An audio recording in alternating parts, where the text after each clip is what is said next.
Ustaz izin bertanya, sebagai seorang anak saya ingin segera mencapai berbagai kegemilangan dalam hidup.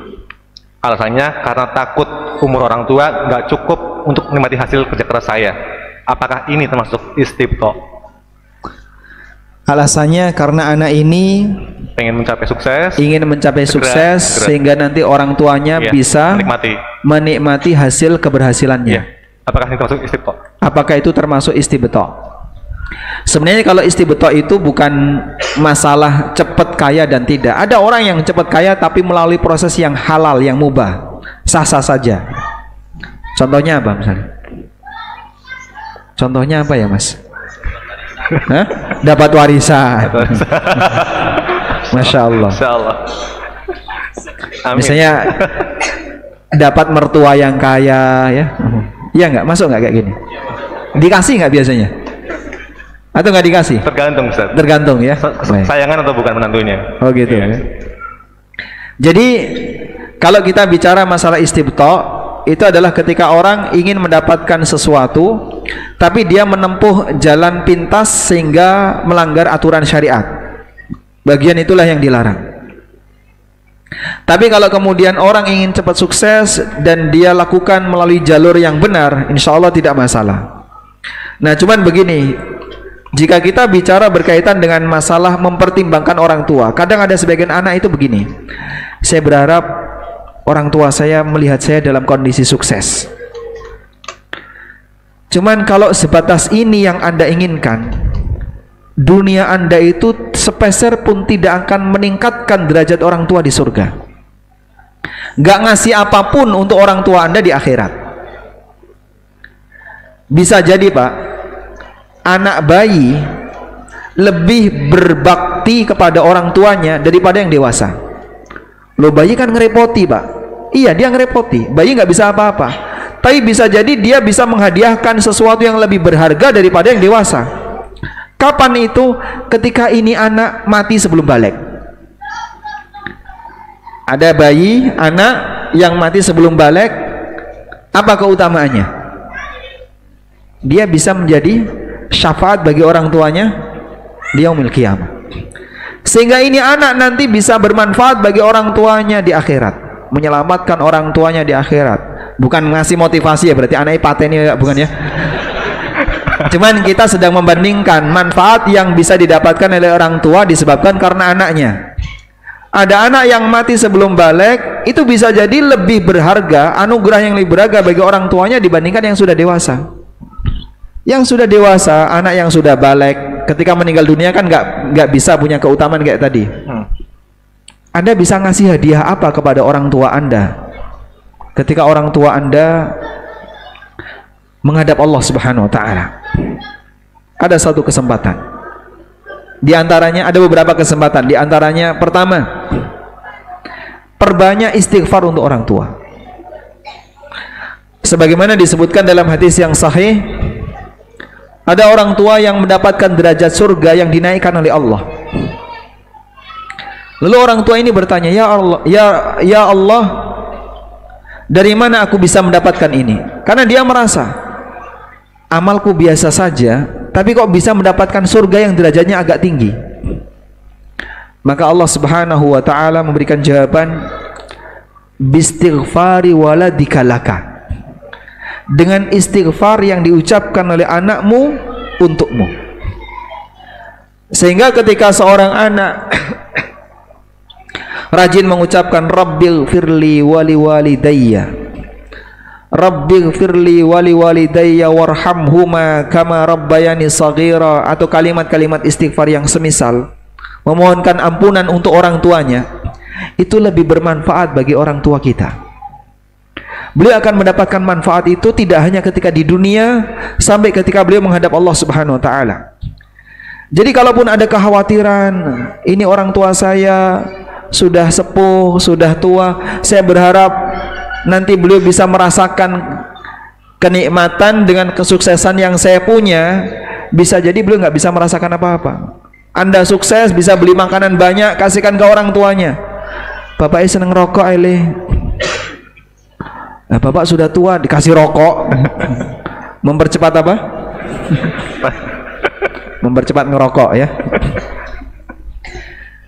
Sehingga kalau yang seperti ini apa manfaatnya? Dan bisa jadi orang tua nggak bisa merasakan. Dikasih makanan lezat, beliau juga biasa saja, nggak merasakan kelezatan itu. Dikasih sate reso ngunyah, ya. Dikasih duren wis mendem kan. Nggak kayak dulu kan. Ada orang makan duren terus mabuk dia. Dikasih apa lagi? Ayo bapak umroh, gak gelem dia. Wis tua, sudah nggak kuat untuk bergerak, mau diumrohkan sudah nggak sanggup. Sehingga dalam posisi ini justru kekayaan itu tidak memberikan manfaat banyak bagi orang tua. Orang tua hanya bisa nonton.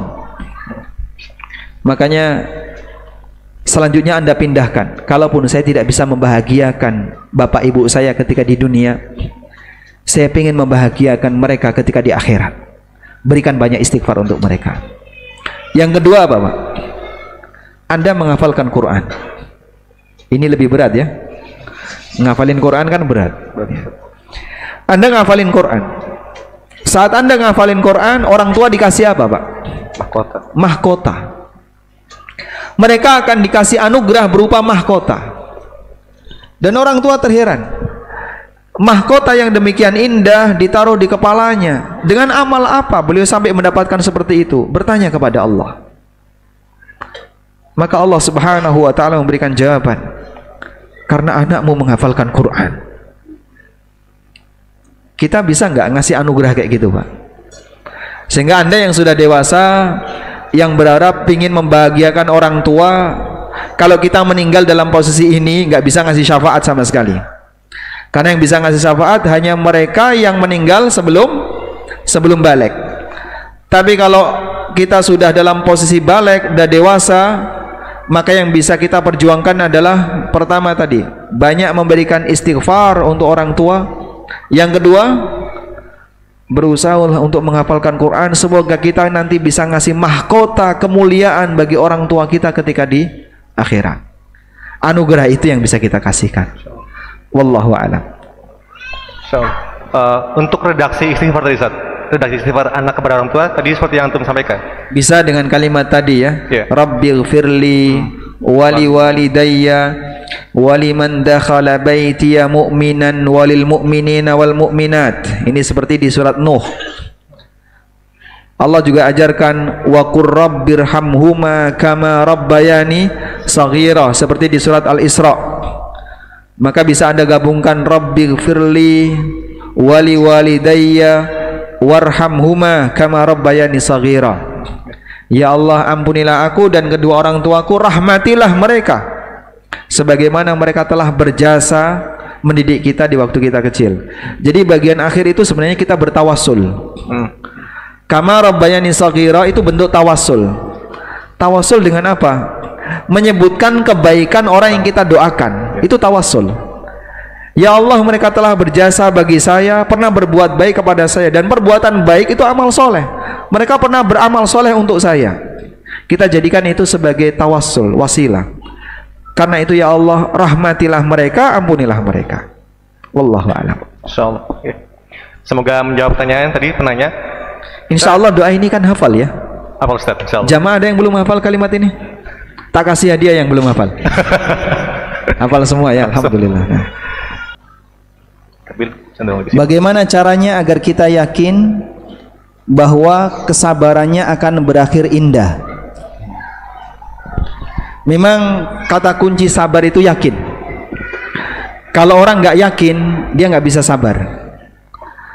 Karena itulah untuk membangun sabar, maka orang harus banyak belajar. Sebab yakin itu timbul dari mana? Dari ilmu. Semakin banyak ilmu yang dimiliki oleh seseorang, dia akan semakin yakin dengan aneka kebenaran janji-janji Allah Subhanahu wa taala. Misalnya dia belajar tentang akidah lebih banyak, jadi dia tahu apa saja janji Allah yang disebutkan dalam akidah-akidah yang sahih. Dia tahu tentang surga, detail surga. Semakin banyak yang dia ketahui akan menimbulkan rasa yakin. Orang ketika belajar tentang fikih, baik fikih ibadah, fikih muamalah maupun fikih keluarga, salah satu yang bisa dia dapatkan adalah dia bisa melihat betapa bijaksananya Allah Subhanahu wa taala. sehingga membuat dia itu semakin yakin ini benar. Maka yang seperti ini menunjukkan bahwasanya Allah Ta'ala adalah zat yang maha mengetahui segala sesuatu, mengetahui kondisi hambanya. Dia hakim, dia zat yang maha bijaksana setelah dia belajar aneka hukum-hukum fikih. Makanya beberapa ulama menulis buku tentang mahasinul Islam, nilai-nilai indah yang dibawa oleh Islam. Mungkin bagi sebagian orang itu menakutkan, tapi bagi para ulama ini anugerah yang luar biasa, anugerah yang besar.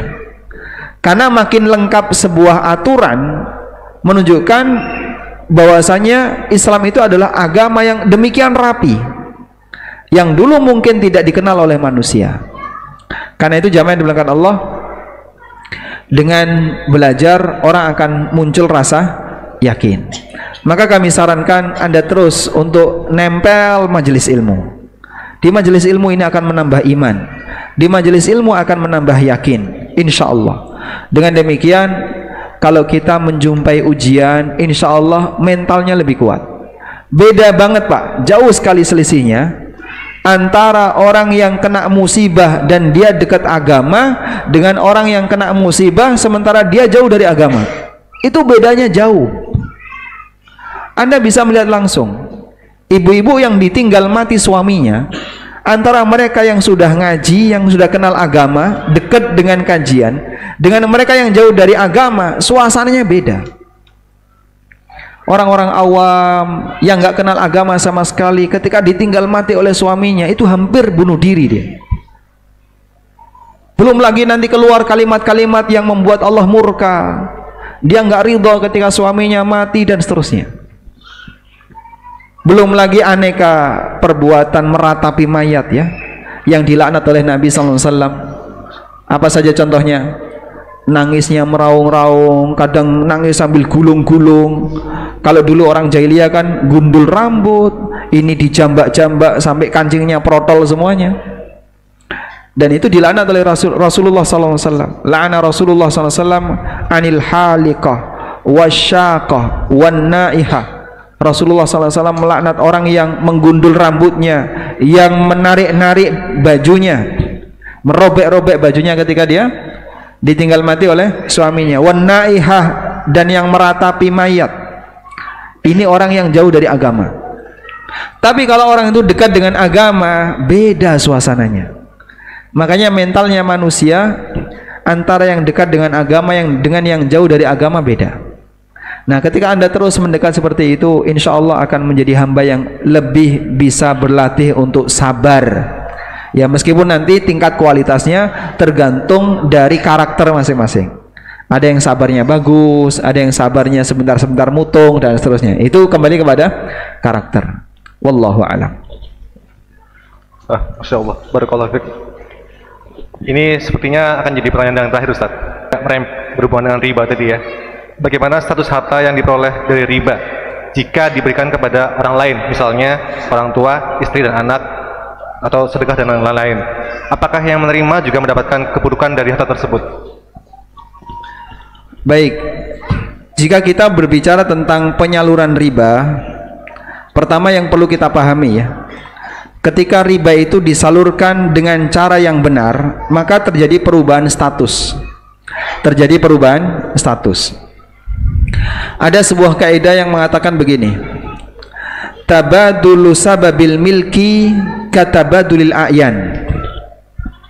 Perubahan sebab kepemilikan itu statusnya sebagaimana perubahan zat.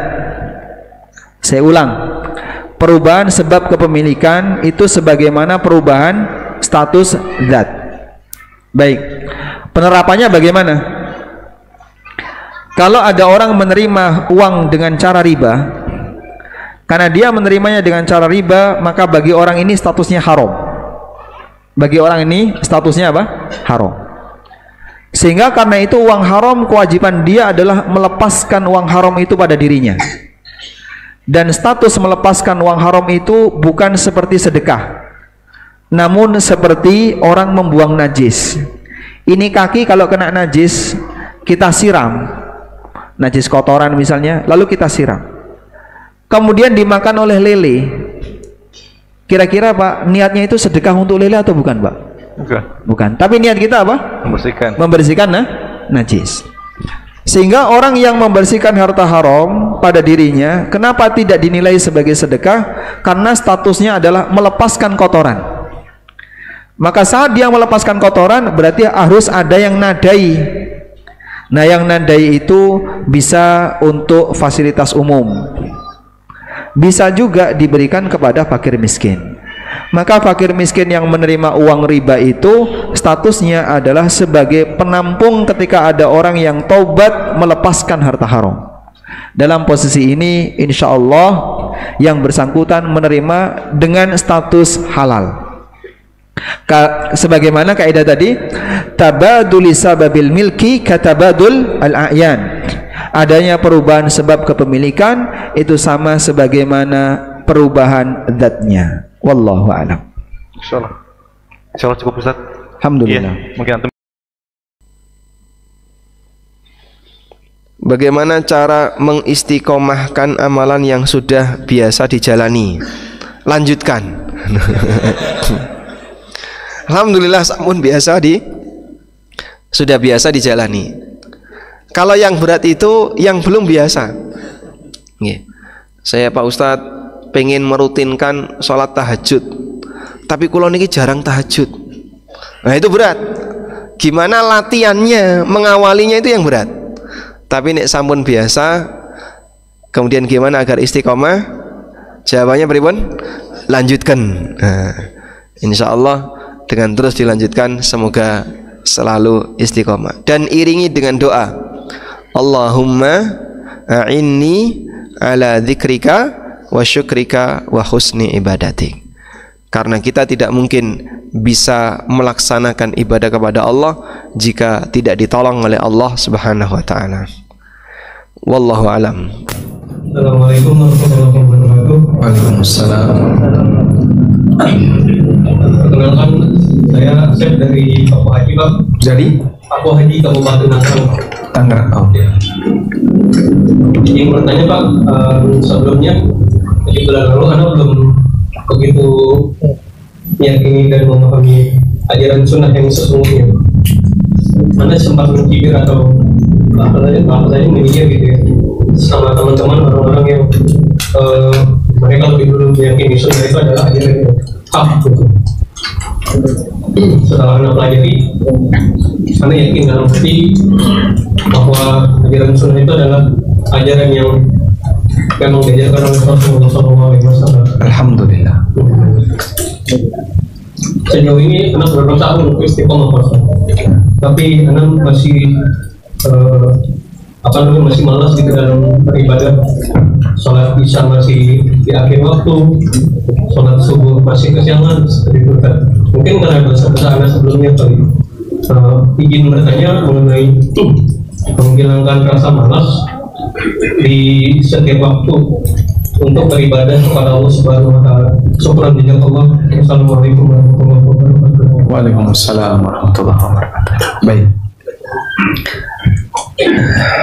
Kita semuanya sedang berlatih. Saya sedang belajar, Bapak Ibu juga sedang belajar. Namun begini, ada bagian yang kita tidak boleh membiarkan itu bertahan.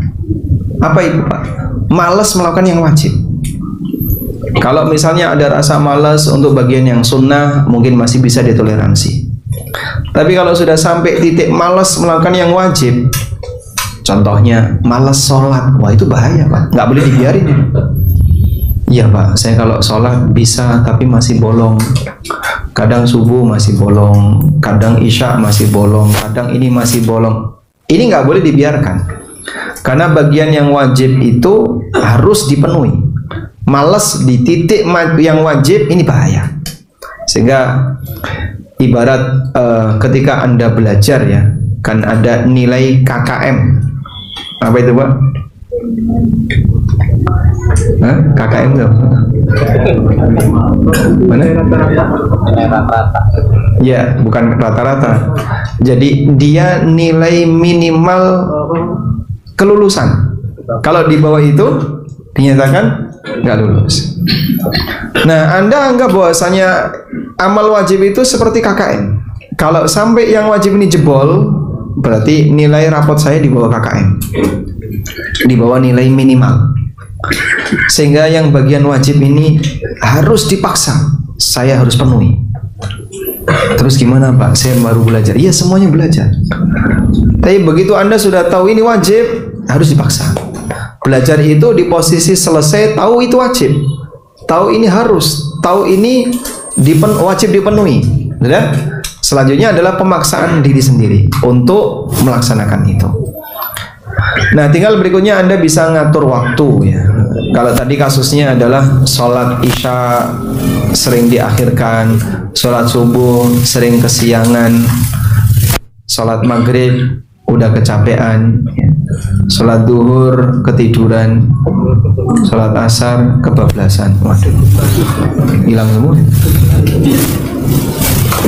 Nah, kalau sekiranya ada masalah, saya kalau sholat isya sering terlalu malam. Nah, faktornya apa kok sampai terlalu malam kayak gitu? Nggak tahu Pak ya, sebenarnya saya nggak ada kegiatan yang berarti. Nah, kenapa tidak Anda paksakan untuk datang tepat waktu ketika sudah waktunya adzan isya? Waalaikumsalam warahmatullahi wabarakatuh.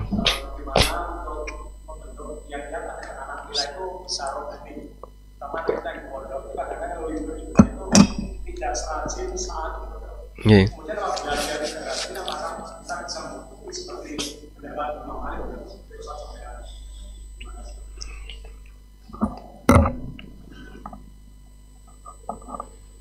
Alhamdulillah.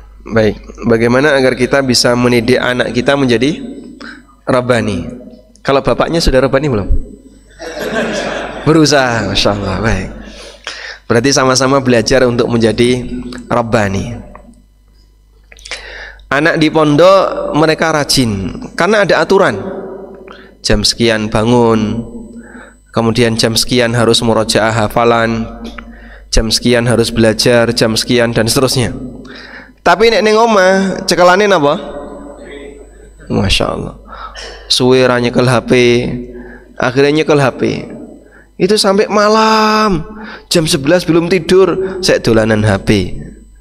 Namanya usia SMP ke atas. Itu resikonya adalah diinteraksi. Resiko diinteraksi. Rata-rata anak mulai nyun sewu nggih, wani karo wong tuwa, kadang wis ra nurut. Tapi nek karo kanca nurut nggih. Sama temennya itu taat dia, nurut nggih. Dijak kancane nurut, dikongkon ngene nurut. Tapi karo wong tua nih ora gelem. Padahal sing ngekei nafkah wong tuane nggih. SPP-ne dibayari wong tuane, nurute karo kancane. Ini anak yang menyekutukan orang tua dengan temannya ya. Baik. Selanjutnya, kalau seperti ini bagaimana caranya? Sebenarnya yang mengherankan justru orang tua, Pak. Kadang kita sendiri kaget ya. Kenapa orang tua itu senang anaknya liburan? Sehingga kadang saya sendiri punya pondok, Pak. Orang tuanya itu berharap anaknya itu cepat libur. Dan kalau balik ke pondok, baliknya telat. Udurnya itu udur orang tua, anaknya nggak masalah, tapi orang tuanya yang udur. Dia menyadari anaknya kalau di pondok itu lebih rajin daripada di rumah, tapi di saat yang sama, nek waktunya liburan, kadang dijemput sebelum waktunya. Penjemputan misalnya besok, 2 hari sebelumnya sudah dipapak, sudah dijemput. Mohon izin Pak Ustadz, saya menjemput anak saya lebih awal. Loh Pak, kan masih besok harusnya Pak. Tapi nggak apa-apa ya Pak Ustadz, sekarang saja. Begitu waktunya balik, senengane telat. Harusnya hari ini, mohon maaf Pak Ustadz, hari ini kami nggak bisa, bisanya pekan depan. Masya Allah. Subhanallah. Sehingga kadang bisa jadi ya, proses pendidikan kita itu gagal gara-gara kerjasamanya tidak maksimal. Saya punya santri. Santri ini sebenarnya nggak punya masalah, tapi ibunya itu sering kali nakoni. Piye ning pondok? Enak ning omah apa ning pondok? Ya sing jenenge cah cilik ya. Apa dia jawab? Ya enak ning omah kan ngono. Namanya disuruh membandingkan antara di rumah dan di pondok. Di pondok toiletnya untuk bareng-bareng. Makanya tidak seenak di rumah. Ketika tidur nanti ranjangnya tingkat ya. Dan masih banyak harus nyuci sendiri, harus ini. Nah, disuruh bandingkan piye enak di rumah atau di pondok ya. Santri pasti akan jawab enak di rumah. Ya sudah, besok keluar saja ya dari pondok. Metu tenan itu anaknya. Orang tua yang benar gimana? Kamu harus sabar. Proses belajar itu harus sabar. Kamu harus berjuang, ditahan, betah-betah. Namanya juga orang belajar. Ngasih motivasi. Seharusnya kan seperti itu. Iki malah dikongkon mulai kan gitu. Makanya secara pribadi ketika saya punya pondok ya, karena pondok saya baru 2 tahun, justru menasihati orang tuanya lebih angel dibandingin nasihati anaknya. Saya terus terang, yang bikin gagal belajar itu orang tua, terutama yang di pondok. Karena orang tua tidak ngasih motivasi, bahkan gembosi kan itu. Sehingga anaknya nggak punya masalah, malah digembosi kayak gitu. Ya sudah, besok homeschooling aja di rumah. Akhirnya dia keluar terus nggak mondok, nggak tahu nasibnya gimana. Ada juga misalnya anak yang dia punya masalah dengan gurunya, dengan musyrif ya. Kalau musyrif kan berarti yang berinteraksi secara langsung dengan anak-anak. Kemudian orang tuanya ngomong sama anaknya, kamu punya hak, bela hakmu. Akhirnya apa? Wani karo guru nih. Gara-gara wong tua nih. Akhirnya suasananya jadi nggak maksimal ketika orang tuanya memberikan motivasi yang berbeda kepada anaknya. Nah yang kayak gini kemudian kita yang menetralisir. Apa yang terjadi? Bagaimana yang terjadi? Ada keluhan apa? Yang namanya pondok kan pasti ya. Kok makannya kayak gitu pak? Hai pondok kon makan pizza tiap hari ya. Bayarmu berapa kan gitu. Pondok tiap hari suruh makan yang ini, makan yang itu. Nanti biayanya jadi terlalu membengkak, mahal. Kita tekan biayanya dan anak kita kasih makan mungkin tidak semewah ketika ada di rumah, karena ini dalam tahapan belajar. Tapi nyuwun sewu kadang orang tuanya yang tidak maksimal. Jadi pendidikan sering gagal karena tidak ada kerjasama yang baik antara orang tua dengan pihak lembaga pendidikan. Baik, selanjutnya ketika di rumah gimana pak? Mungkin ya Anda bisa berikan cita-cita. Motivasi cita-cita itu terkadang mengarahkan anak untuk rajin sendiri. Misalnya ya, kamu pengen gak kuliah di Madinah? Pengen. Tak tunjukkan nih kuliah di Madinah. Itu Ustadz itu dulu kuliah di Madinah, yang itu kuliah di Madinah. Di sana nanti bisa umroh berkali-kali. Padahal sebenarnya nggak bisa ya. Karena ada aturannya. Nanti kamu bisa haji tiap tahun gratis. Padahal hasilnya bayar. Mahasiswa Madinah kalau mau haji bayar ya. Meskipun orang tuanya juga nggak ngerti. Tapi dia ngasih motivasi seperti itu. Kamu nanti bisa umroh, bisa haji.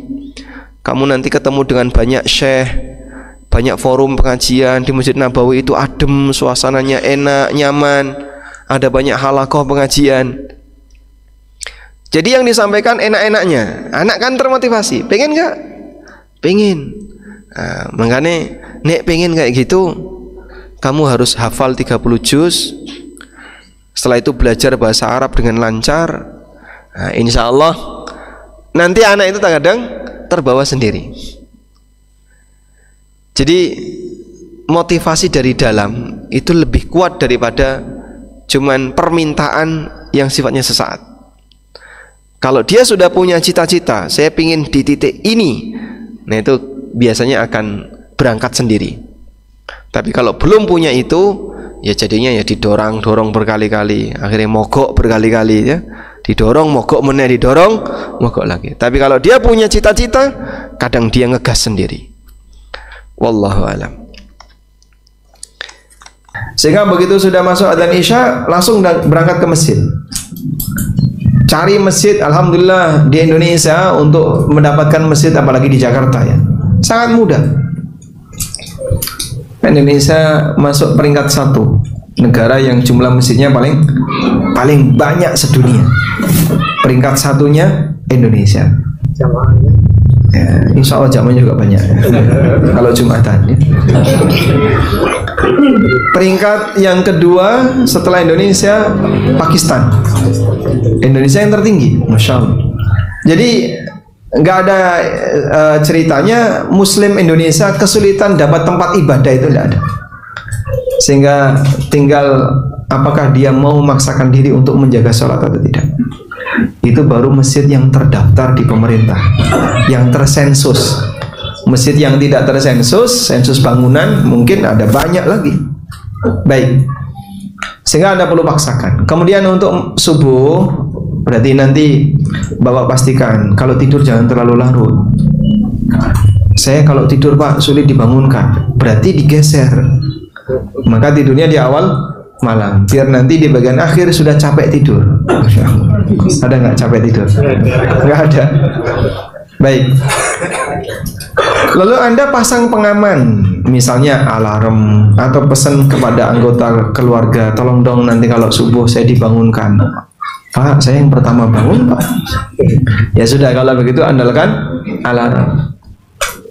Dan ada satu bacaan yang bisa Anda rutinkan, membaca 2 ayat terakhir surat Al-Baqarah. Mulai dari kalimat amanar rasulu bima unzila ilaihi min rabbih wal mu'minun sampai akhir. Karena Rasulullah SAW menyebutkan 2 ayat yang apabila dibaca oleh seorang muslim di malam hari, kafatahu, itu sudah mencukupi baginya. Dan makna mencukupi, sebagian tafsirnya adalah dia akan dicukupi oleh Allah untuk qiyamul lail, sehingga dia lebih ringan untuk bangun. Baik, mudah-mudahan itu bisa jadi solusi. Apakah jika kita mengambil upah dari jasa transfer antar bank atau beda bank diperbolehkan? Jawabannya boleh, karena ini layanan. Dan setiap jasa boleh minta diupah. Apa hukum hibah yang belum disuratkan tapi pemberi hibah sudah meninggal? Jadi hibah itu terhitung sah jika sudah diserahkan walaupun belum disuratkan. Kalau sudah diserahkan, misalnya orang tua ngasih hibah ke anak, ini ya rumahnya nanti jadi milik kamu, bapak sudah serahkan kamu jadi milik kamu, ini sertifikatnya, dah. Selanjutnya terserah kamu kapan mau dibalik nama. Sudah diserahkan belum? Sudah, tapi belum disuratkan. Nah, kalau sebatas masalah administrasi menyusul bisa. Tapi kalau secara hukum syar'i, batasan hibah yang sah itu jika sudah diserahkan. Oleh karena itu, apabila ada orang yang memberikan hibah tapi baru secara aklamasi. Secara aklamasi maksudnya apa Pak? Baru disampaikan secara lisan. Rumah ini punya kamu ya. Jadi misalnya 5 anaknya dikumpulin. A, ini rumah punya kamu. B, tanah yang itu punya kamu. C, ruko itu punya kamu. Ini punya kamu. Udah, Bapak sudah habis hartanya. Udah Bapak kasihkan semua ke kalian. Sudah? Tapi nggak pernah diserahkan. Dan sebentar dulu ya. Semua sertifikat masih di Bapak, biar Bapak dulu yang ngelola sampai mati. Nah, kalau kayak gini berarti bukan hibah. Sebab hibah itu kalau baru dilisankan belum sah sebagai hibah. Bisa dipahami, Insya Allah? Nah, oleh karena itu, kalaupun sebatas belum disuratkan, tapi sudah pernah diserahkan, tinggal dilanjutkan proses penyuratannya.